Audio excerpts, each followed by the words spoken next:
Hi everyone and welcome back to my channel. Welcome to my channel if it is your first time here.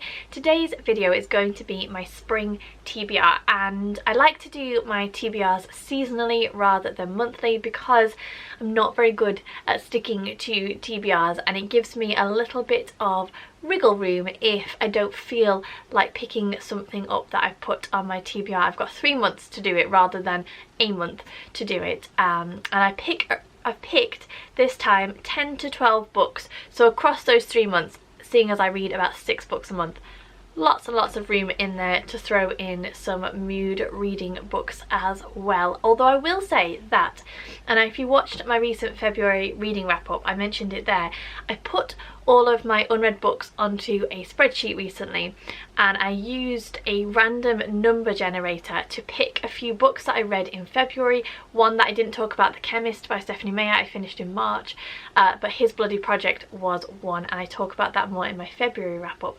And I've done it for this TBR as well. Some of the books I've picked because I know I definitely want to read them, but the rest have been chosen with my random TBR generator, and I'm really enjoying just the no pressure approach that it gives me to what I'm going to read next. And I know for a fact that some of these books I've owned for quite a while, and I've always just kind of put them off, either because I don't know very much about them, or just because I feel like, oh, I'd have to be in a certain mood to want to read that. But just it being thrown up on the random generator and then me having to read it, I mean obviously I don't have to read it, but pushing myself to read it, I was pleasantly surprised in February, and I'm going to be interested to see what I think about the books that have been thrown up this time. So without further ado, let's jump in and start talking about the books. First up, I'm going to quickly mention 2 books. Again, if you watched my recent reading wrap up, you will know that I am reading and rereading Robin Hobb's Realm of the Elderling series, which is made up of a variety of different trilogies, some of which I've read and some of which I haven't read. So I'm starting back at the beginning. So in February I read Assassin's Apprentice, and then I'm adding onto this book 2, which is Royal Assassin, and book 3, which is Assassin's Quest. Now my aim was to read one of these a month, but they're fairly significant in size, so I'm adding both of them on. We'll see how I go. I will definitely try to get book 2 read within the next 2 to 3 months. I would like to say that I would read them both, but I'm not putting any pressure on myself for this particular series and reread. So yeah, we'll see how we go with these 2. These are fantasy. As I said, they're set within Robin Hobb's Realm of the Elderling. We are predominantly following a character called Fitz, who is very much coming of age and finding his place in the world. And if you want more thoughts on the first book, then do go and check out my wrap up. I will link it in the description bar down below. These 2 books are just picking up on Fitz's story and carrying on. These are a reread for me. I first read them over 10 years ago now. Very much enjoying getting back into the world of Robin Hobb's writing. So those are the first 2. Then the first randomly generated book was Lilac Girls by Martha Hall Kelly. This is a book that I actually picked up when I was in Chicago in 2017, I want to say, so a fair while ago, which is why it's got the American cover to it. So this is historical fiction. It's World War II historical fiction, and it says it's based on the real life story of a New York socialite who championed a group of concentration camp survivors known as the Rabbits. And I think we are following 3 women: Caroline Faraday, a former Broadway actress and liaison to the French consulate, whose life is forever changed when Hitler's army invades Poland in September 1939. Kasia Kozmerek, a Polish teenager who sinks deeper into her role as a courier for the underground resistance. And in Germany, Herta Oberhauser, probably butchered that name, a young doctor, answers an ad for a government medical position only to find herself trapped in a male-dominated realm of Nazi secrets and powers. I have had mixed luck with recent World War II historical fiction, but I've heard good things about this book, so very much looking forward to giving this one a go. Then we have This Tenderland by William Kent Kruger, again randomly generated, although this is a newer purchase for me and one that I am very keen to get to anyway. Don't know too much about it, other than again it's historical fiction. It's set during the 1930s, and we're following 4 orphans as they travel the Mississippi River, it says, on a life-changing odyssey during the Great depression. This Tenderland is an enthralling, big-hearted epic that shows us how the magnificent American landscape connects us all, haunts our dreams, and makes us whole.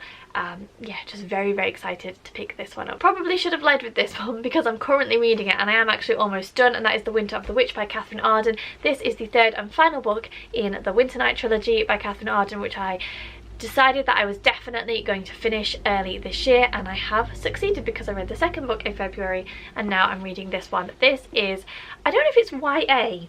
Sometimes it reads like YA and sometimes it doesn't, but it's historical fiction set in medieval Russia with a fantasy, magical realism, mythological fairy tale type vibe to it, in that Catherine Arden brings together what actually was taking place in Russia during this time period, politically and religiously, with the kind of mythological beliefs of the Russian old house spirits and gods, and the two very separate worlds clash and collide together through our protagonist Vazia, who basically stands as a bridge between the old and the new. I'm absolutely loving this. Watch out for my thoughts in my March wrap up. Very, very glad I decided to carry on with and finish my read of this trilogy because it's top notch. It's great. I love it. I'm not going to talk too much more about it. Another randomly generated book. This time we have Paris Adrift by E.J. Swift, and this has been on my unread books pile for quite a while, but I only have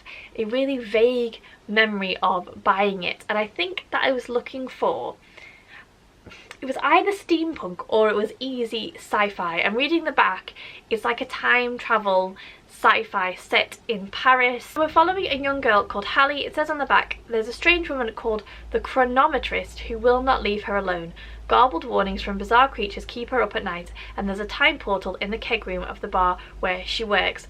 So I think that Hallie ends up in some kind of time travel going backwards and forwards in Paris, and it says Hallie loses a little of herself every time she makes a trip, until the future she's trying to save suddenly looks nothing like what she hoped for. But yeah, I'm just very intrigued. As I say, I only have a very vague memory of choosing to order it, and I've had it for a while, and it definitely falls into the category of a book that I know so little about that I'm just not sure, and therefore I would choose not to pick it up. So I'm intrigued to see how I get on with this one. Another one that I'm excited to read is Cold Maker by Daniel A. Cohen, again randomly generated. Those who control cold hold power. This was sent to me by someone that I'm friends with on Instagram a while ago, Hayley, and James has read it and enjoyed it. I think that she sent it to me knowing how much I enjoyed the Mistborn trilogy, and she said it has very similar vibes to that. So yeah, one that I'm looking forward to. Don't know anything about it. 800 years ago, the Jadens angered the Crier. In punishment, the Crier took their cold away, condemning them to a life of enslavement in a world bathed in heat. Or so the tale goes. Very, very exciting. I don't actually want to know too much about this, so another one that I'm looking forward to. And then the final randomly selected book, we have The Girl of Fire and Thorns by Rae Carson. This is the first in a trilogy. I felt like I was safe picking this because I'm just about to finish the Winter Night trilogy, so I feel like I'm okay starting a new fantasy. I think that this is YA. Reading the back, it sounds very similar to a lot of YA trilogies or series, in that we're following a young girl. She's always felt powerless and useless, and then something begins to happen, and our young protagonist Elisa comes into her power, and I'm quite happy going into it not knowing more than that. I hope that it's not going to be too tropey. As I say, it reads very predictably on the back. Once a century, one person is chosen for greatness. But yeah, I'm happy to go in, read the first book, see what I think. As I say, I think this is YA fantasy. Don't know too much about it. I own all three books. I'm pretty sure that I bought these a number of years ago after seeing Reagan from Peruse Project read them and recommend them. So yeah, we shall see. And then finally, I'm going to quickly talk about 4 books that I have picked because I just feel like I might want to read them. First up, we have The Switch by Beth O'Leary. I read and really enjoyed The Flatshare by Beth O'Leary last month. It was a real surprise for me in how entertaining and sweet and heartwarming I found it, so I definitely wanted to pick up her other book. This is also a new purchase for the keen-eyed among you. It will feature in a book haul that I'm planning for March. So this is about Lena, who takes a 2-month sabbatical from work and escapes to her grandmother Eileen's house for some overdue rest. Eileen is newly single and about to turn 80. She'd like a second chance at love, but her tiny Yorkshire village doesn't offer many eligible gentlemen. A life swap seems the perfect solution, but with a rabble of unruly OAPs to contend with, as well as the distractingly handsome local schoolteacher, Lena learns that switching lives isn't straightforward. In London, Eileen is a huge hit with her new neighbours and with the online dating scene, but is her perfect match nearer to home than she first thought.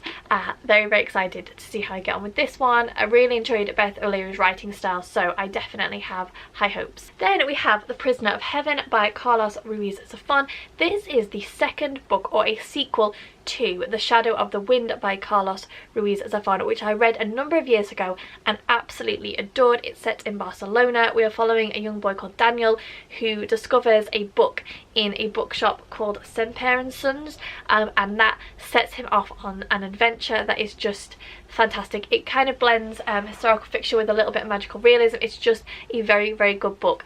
And this is set 1 year later, and it says on the back, in the shadow of the wind, Daniel Semper discovered the secret world of the cemetery of forgotten books, hidden in the heart of the old city of Barcelona. He also discovered a book and a sinister figure who wanted to destroy every copy. 1 year later, peace seems to have returned to the Semper or Sempere and Sons bookshop, but the story is not over. Very excited to read this. I've had it for a while, and I haven't picked it up because I loved The Shadow of the Wind so much that I was almost nervous that I wasn't going to enjoy this, but it's time. I'm going in. Also happen to have quite a lot of historical fiction on this TBR, so we'll see how I get on with that. And then very quickly, I have Maybe in Another Life by Taylor Jenkins Reid. I have read and loved Daisy Jones and the Six and The Seven Husbands of Evelyn Hugo by Taylor Jenkins Reid, and this one is part of a set of books that are her earlier works. I think they're slightly different in tone to the two that I have read, but I really liked her writing style, and so I wanted to see how I would get on with these. This, I think, is a romance. It's about 29-year-old Hannah Martin, who basically at 29 she doesn't really know what she wants to do with her life. She returns home to LA, and then I think she goes to a party and she's given an option. She runs into an old flame and she's there with her friend, and her friend asks her if she wants to leave, and this old flame asks her if she wants to stay. We explore the two timelines of what happens if she makes either choice, so it gives me a little bit of the Midnight Library vibes, but I'm hoping that it will have a little bit more depth than I felt that did. But that kind of exploration of how the smallest change to a decision that we make can impact our lives and how that then looks. Very much the vibes that I'm getting from this, but just one that again I'm looking forward to picking up. The final book that I'm going to mention is The Invisible Life of Addie LaRue by V.E. Schwab. If you don't know, this is the book that both James and I are reading for our Between the Covers first buddy read. He has read this, James, my husband, has read this, didn't massively enjoy it. It's interesting because he read and really enjoyed the Darker Shade of Magic series by V.E. Schwab, and so I think he had certain expectations when he was going in to this one. I have since seen a number of other people who have read this one, loved it, and then tried to pick up the Darker Shade of Magic books and not enjoyed it, and so I'm getting the impression that this is very different in tone from that particular series. Now, I haven't read either. We own all of the Darker Shade of Magic books. I have never picked up a V.E. Schwab book, so it's going to be really interesting for me to read this as my first V.E. Schwab, to see what I think, to chat about it with James, who obviously can compare the two. This is, I only know very briefly, this is about Addie LaRue, who makes a deal with some kind of spirit or force or demon that she will have eternal life. The downside is that she will never be able to be remembered, so as soon as she leaves the presence of someone, they forget about her, until one day they don't, and she meets a guy and he remembers who she is. I think it's a romance, not entirely sure. Obviously there is an element of magical realism to this book, but as I say, I'm very interested to see what I'm going to think off the back of what I know James felt about the book. Pretty sure he skim read the last quarter because he just wasn't enjoying it at all.